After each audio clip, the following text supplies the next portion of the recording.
Hi guys, welcome back or welcome to DreamWorks Switch to Life, and in today's video we're going to be reviewing the third Madagascar movie, Europe's Most Wanted. And I really don't understand the hate that this movie gets. I mean, this movie is my favorite of the Madagascar sequels. Wait, actually, know what? Never mind. No, I just did a review for Madagascar 2, and I did not appreciate that movie for what it was.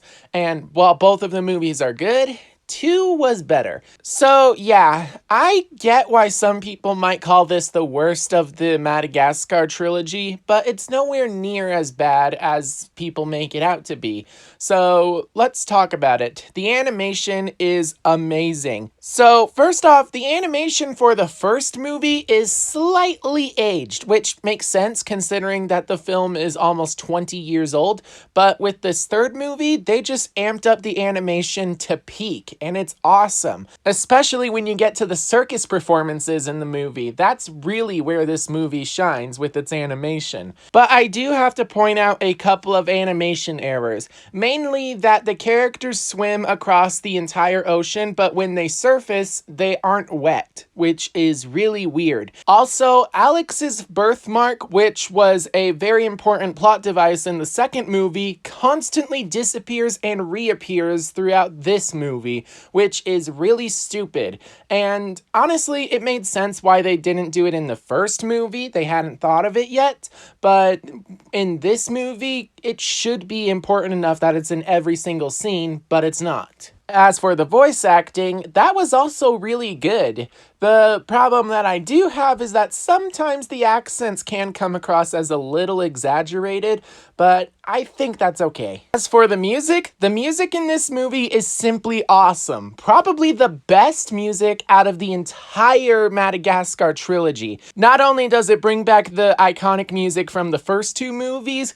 but it also manages to introduce some very cool music as well. Afro Circus, Afro Circus, Afro. But my personal favorite part of the music has to be that they actually gave the villain a theme song, which of course, I'm talking about Capitaine Chantal Dubois. Seriously, every time her song comes on, I get goosebumps. But along with that, it's also helped by the fact that, in my own opinion, she is the greatest female antagonist that DreamWorks has ever given us. Sorry, fairy godmother lovers, but that's just my opinion. As for the story, I really enjoyed it. Granted, it's nowhere near as emotional as the first 2 movies, but it was still really good and definitely a great finale to the Madagascar trilogy. So let's talk about it. First off, the story opens with Alex celebrating his birthday while they're stranded in Africa, and I really enjoy that. The first movie starts with Marty having his birthday,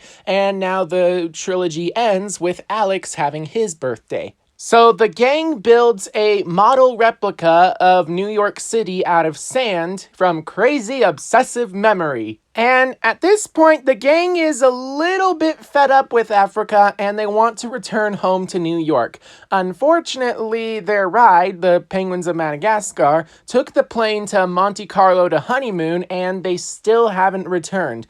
And I guess it's been a few months since they left at the end of the second movie. So the gang decides to swim across the ocean all the way to Monte Carlo so that they can find the penguins and order them to bring them back to New York, which is a little bit weird because if they had waited just a couple more days, the penguins would have shown up. But anyway, they decide to break into the casino at Monte Carlo where they find the King of Versailles, who is really just the chimpanzees in disguise. They break in and cause a lot of trouble, which leads to the employees there calling animal control to capture the animals.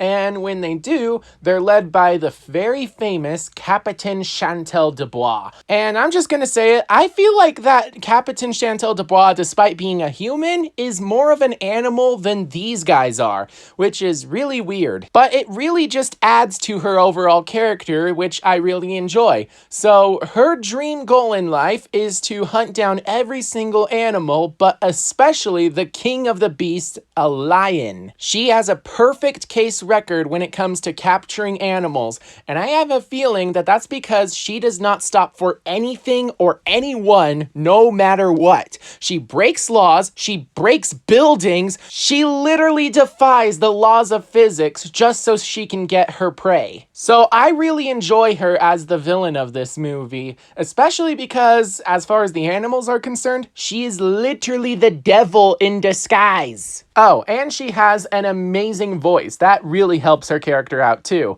But anyway, she hunts down the Madagascar gang across Monte Carlo, and eventually the gang manages to escape her, but she does not let it go down easily. Unfortunately, during the fight sequence, there's a few problems that happens with the plane, and it crashes somewhere in Europe.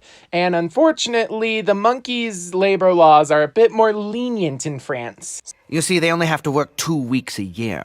So unfortunately, the plane can't be fixed, especially because they have a time crunch since they're being hunted, since they're Europe's most wanted.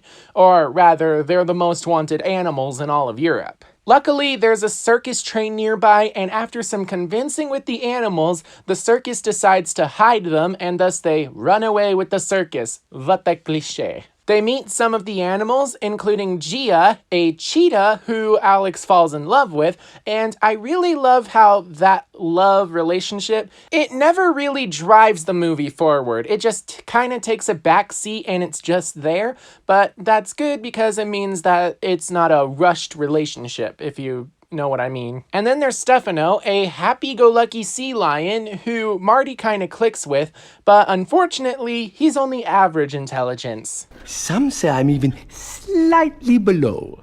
And then there's the star of the circus, Vitaly, who is very, very, very angry and grumpy at pretty much everything for no particular reason. He is not happy that they're carrying stowaways, and that is until Skipper decides to buy the circus, making it so that the stowaways are now the owners of the circus. So now Alex and the gang are the owners of an all-animal circus, and for the most part they try to let the animals just go and do their thing when they perform, but unfortunately they are terrible performers. They simply just go through the motions and there's no heart in it whatsoever. We had enough dough for a play!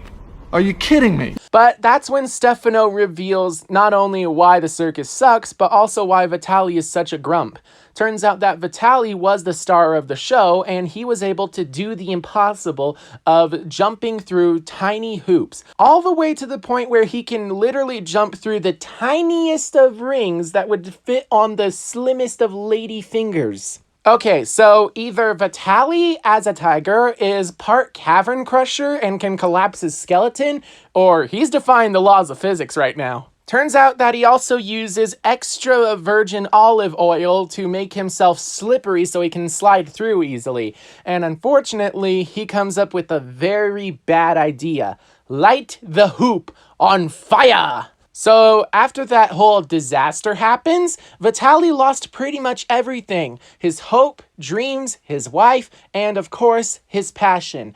And as Vitaly went, so did the circus. That's why the circus sucks. They stopped taking risks and started just going through the motions. So Stefano comes up with an idea that Alex and the gang can teach them how to do Circus Americano to make them better. The Madagascar gang lied about being in a circus so that they could get on board the train. But Alex thinks that it's actually a great idea, so they stop at a meadow and decide to spice up the circus by having the animals perform a bunch of brand new acts, including going so far as for Alex to not only teach Gia, but also himself, how to trapeze Americano. Gloria and Melman have their relationship strengthened when they learn how to dance on a tightrope, and Stefano and Marty are both shot out of cannons, and they form a great friendship. Oh, and also King Julian falls in love with a bear who can ride a unicycle. Oh, you have a very hairy back. Unfortunately, the unicycle breaks, and instead, King Julian buys a motorcycle for the bear to ride. Hey, you've gone, my love. Unfortunately, training doesn't last long because Captain Chantel Dubois catches up with them. So the gang goes off to the next circus performance where there's actually an American promoter who, if he likes what he sees, will sign a contract that will send the circus all the way to New York, right back home. And the circus pulls off a simply amazing and spectacular performance, especially thanks to the high quality animation.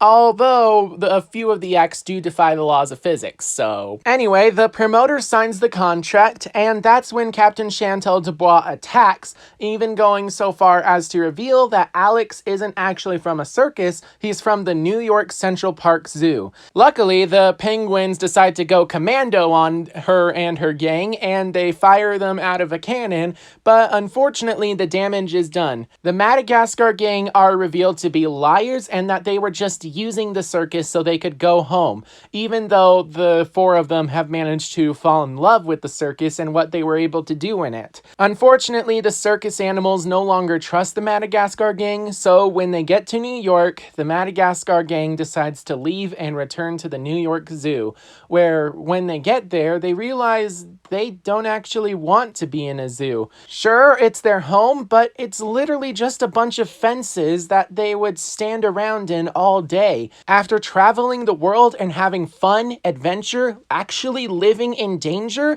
they realize that they kind of want that life and don't want to go home.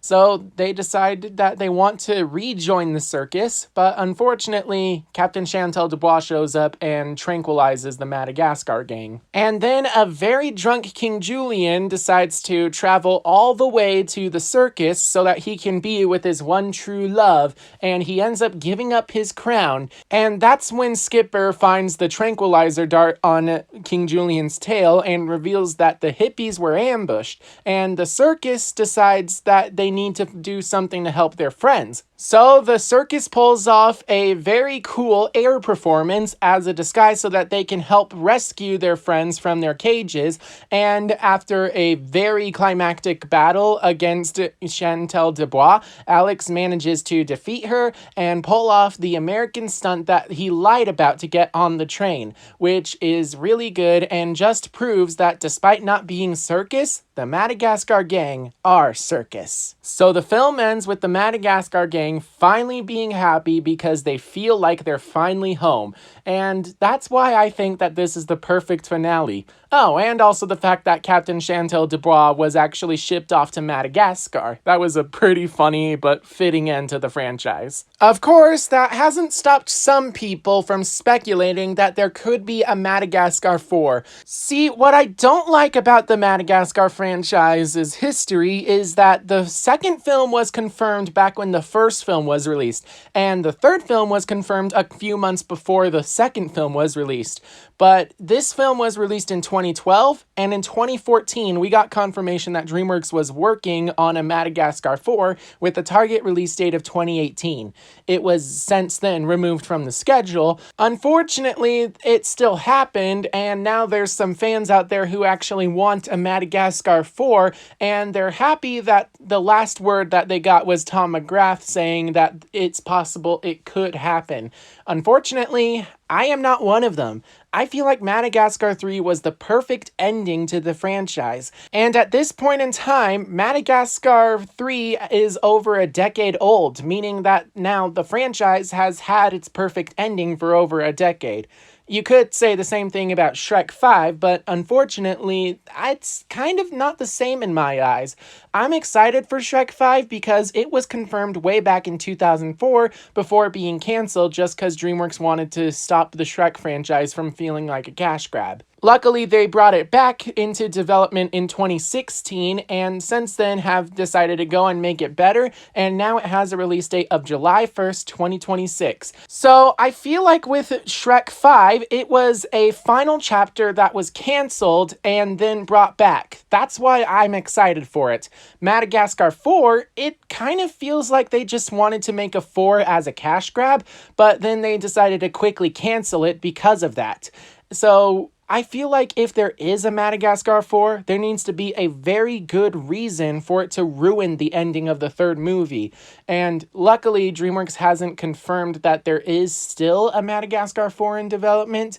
It's just that it was in the early stages of development back in 2017. But with that in mind, let's go back to the review. Overall, the third Madagascar movie is funny, and while not as emotional as the first two movies, it was still a really really good film that was definitely fun to watch. But with that in mind, it also served as a great finale to the franchise. And so, what did you guys think? Make sure to leave your thoughts down below in the comments section, and also be sure to tell me if you guys want to see a Madagascar 4 or not. Also, consider supporting the channel through my membership tab by going to the join button on my channel page or clicking the join button down below.